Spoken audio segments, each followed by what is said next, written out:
सबुठु बड़ कथा होची राज्य रे आईन श्रृंखला परिस्थिति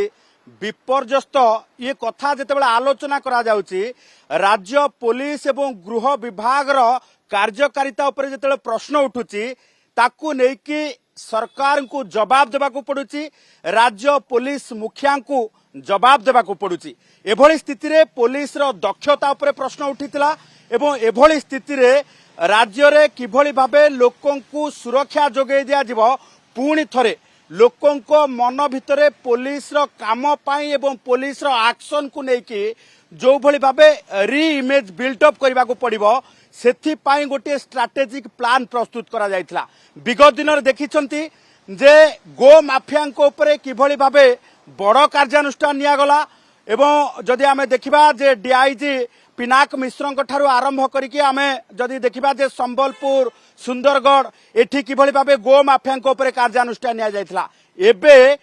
जो भली भाबे खोला खोली अपराध किछि दिन भरी घटिला जे ब्रह्मपुर रे जने व्यवसायी को अपहरण कर नहीं जे हत्या करिबा ता परवर्ती समय बालियंता रे ये बर्बर कांड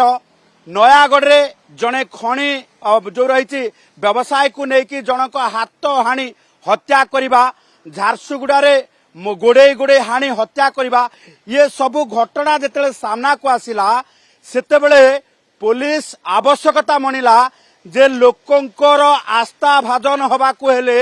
अपराधी उपरे कड़ा कार्यानुष्ठान आवश्यकता अछि जोथि पाई हुए तो एनकाउंटर गोटे सॉल्यूशन नुहे किंतु एनकाउंटर गोटे जो रही ये आईन श्रृंखला परिस्थिति को संभालिबा एवं चेतावनी देवा अपराधी मानकु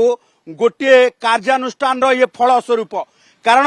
ब्रह्मपुर रे जो भली भाबे अपराध उपर मुहा होउथला झारसुगुड़ा रे जो भली भाबे पश्चिम ओडिसा कथा जदि देखिबा झारसुगुड़ा संबलपुर रे अपराध उपर मुहा होउथला एवं ये कोस्टाल एरिया कथा जदि देखिबा नयागढ़ ठारू आरंभ करिके राजधानी पर्यंत